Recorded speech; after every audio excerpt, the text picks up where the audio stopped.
आपल्या डोळ्यांना जे चुकीचं घडताना दिसतंय ते बरोबर करण्याचा नेहमी प्रयत्न करावा, भले ते कर्म असो किंवा व्यक्ती। कोणावर जास्त उपकार आणि कोणाला जास्त मदत करत बसू नका, कारण आजकाल परतफेड ही आपला तिरस्कार करून होते, पुरस्कार देऊन नाही। माणसं काल बोलत होती, आज बोलत आहेत आणि उद्याही बोलणार आहेत। आपण ठरवायला हवं की आपण कोणाकडे किती लक्ष द्यायचं। स्वतःवर विश्वास असला की आपल्या कोणत्याच गोष्टीचा फरक नाही पडत। जीवनात त्याच गोष्टी करण्यात मजा आहे ज्या गोष्टीला लोक म्हणतात की हे तुला कधीच जमणार नाही, कारण यशस्वी लोक आपल्या निर्णयाने जग बदलतात आणि अपयशी लोक जगाच्या भीतीने आपले निर्णय बदलतात। कधीतरी वाटतं कुणीतरी असावं माझ्याप्रमाणे मलाही माझं म्हणणार, माझं म्हणता म्हणता माझ्यातील माझेपणा जाणणार। कुणीतरी असावं परक्यांच्या या दुनियेत आपलेपणाचं नातं जपणार। कुणीतरी असावं आयुष्याच्या प्रवासात माझ्याबरोबर 2 पावलं चालणार। कधीतरी वाटतं कुणीतरी असावं असं माझं म्हणणार। आपण आपल्यासोबत घेऊन फिरतो ते आपलं अस्तित्व असतं आणि जे आपल्या माघारी चर्चेल जातं ते आपलं व्यक्तिमत्व असतं। आणि व्यक्तिमत्व जर स्वच्छ असेल तर आपल्या अस्तित्वाला सुद्धा नेहमी लोकांचा सलाम असतो। हसून काहीतरी बोलत जा, हसून काहीतरी टाळत जा। खूप साऱ्या अडचणी आहेत आपल्या सर्वांनाही, पण काही निर्णय काढावा सोडून देत जा। कोणास ठाऊक उद्या कोणी हसणारा भेटेल न भेटेल, म्हणून आजच त्याची कमतरता पुरी करत जा।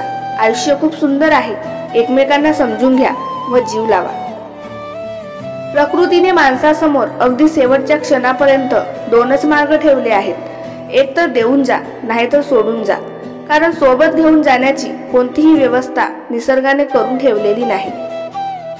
कितीही जगले कोणासाठी कोणीच कोणासाठी मरत नाही। अनुभव येत असतात प्रत्येक क्षणाला, पण नशिबाचे चक्र थांबत नाही। आयुष्यात कितीही कराल प्रेम कोणावर, त्याचे मोल सहज कोणाला कळत नाही। बोलताना जरा जपून बोलावं, कधी शब्द अर्थ बदलतात। चालताना जरा जपून चालावं, कधी रस्तेही घाट करतात। झुकताना जरा जपून झुकावं, कधी आपलंच खंजीर खुपसतात। पाऊल टाकताना जरा जपून टाकावं, कधी फुलेही काटे बनतात। मागताना जरा जपून मागावं, कधी आपलेच भाव खातात। आणि नाते जोडताना जपून जोडावं, कधी नकळत धागे तुटून जातात। दोघांच्या नात्याला काय नाव आहे हे महत्त्वाचे नाही, नात्यामधील भावना कशी आहे हे महत्त्वाचे आहे।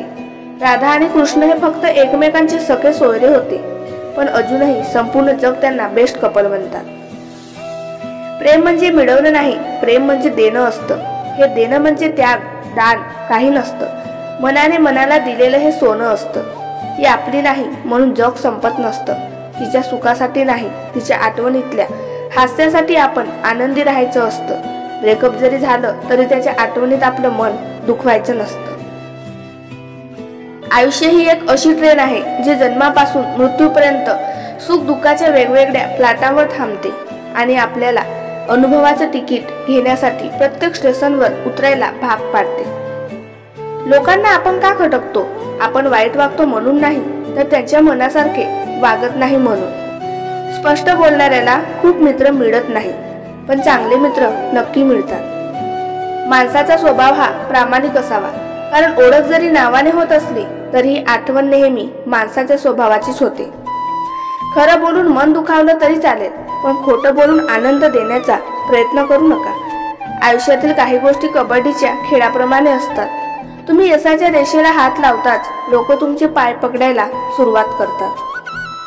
स्वभाव मनापर्यंत पोहोचला तरच आपुलकीचे नातं निर्माण होत नाही, तर ती फक्त ओळखच ठरते। परिस्थिती बदलली की आपण माणसं बदलतात, आपली कोण परक कोण सीमा स्पष्ट होतात। पण परिस्थिती बदलूनही जी माणसं बदलत नाहीत तीच माणसं फक्त मनापासून आपली असतात। ज्या व्यक्तीला सर्व आयतं मिळतं त्याला घमंड, अहंकार व गर्व होतो, पण ज्या व्यक्तीने सगळं शून्यातून उभं केलं, कष्टातून निर्माण केलं, त्याला स्वतःच्या आणि दुसऱ्याच्या कष्टाची जाणीव असते। जेव्हा कुणाच्या आयुष्यातून आपले महत्त्व कमी होते तेव्हा आपोआपच रिप्ले स्लो होतात, बोलणं कमी होऊ लागतं आणि बिझी असल्याची कारण दिली जातात। आयुष्य आनंदात जगण्याची सोपी पद्धत जिथे आपली कदर नाही तिथे कधीच जाऊ नका. जे खरं सांगूनही रागवतात त्यांना कधीच मनवत बसायचं नाही. जे एकदा नजरेतून उतरले त्यांचा कधीच त्रास करून घ्यायचा नाही. जे वेळ पाहून बदलतात त्यांच्याशी कधीच मैत्री करायची नाही आणि कितीही संकट आले तरी कोणालाही घाबरायचं नाही. प्रेम ही एक सीडी आहे. तीच एक टोक नरकाकडे असतं तर दुसरं टोक स्वर्गाकडे नेणारं असतं. प्रेमात अधिपत्याचा भाव आला की प्रवास खालच्या दिशेने सुरू झाला असं मानावं आणि प्रेमात संपूर्ण समर्पण व्यतिरिक्त अन्य धारणा आली नाही तर ती वाट स्वर्गाकडे जाते. रात्री रात्री सारखीच असते, अंधारही तोच असतो. रात्र ज्या गतीनं संपायची त्याच गतीनं संपणार असते. फक्त काही रात्री रातराणीच्या सुगंधात भिजतात तर काही अमृतांजनात. स्वतःच्या मालकीचे चोरले न जाणारे खूप क्षण असतात. दुसऱ्याकडे एखादा क्षण मागितला की आपण भिकारी झालो, स्वतः सम्राटपण विसरलो असं समजायचे. अपार कष्ट द्यावे लागतात यशाचे शिखर गाठण्यासाठी आणि क्षणभराचा गर्व कारणीभूत ठरतो वरून खाली पडण्यासाठी. ज्या गोष्टी कधीच बदलू शकत नाहीत त्यांच्याविषयी कधीही दुःखी होऊ नये. आशा सोडायची नसते, निराश कधी व्हायचं नसतं. अमृत मिळत नाही म्हणून विष कधी प्यायचं नसतं.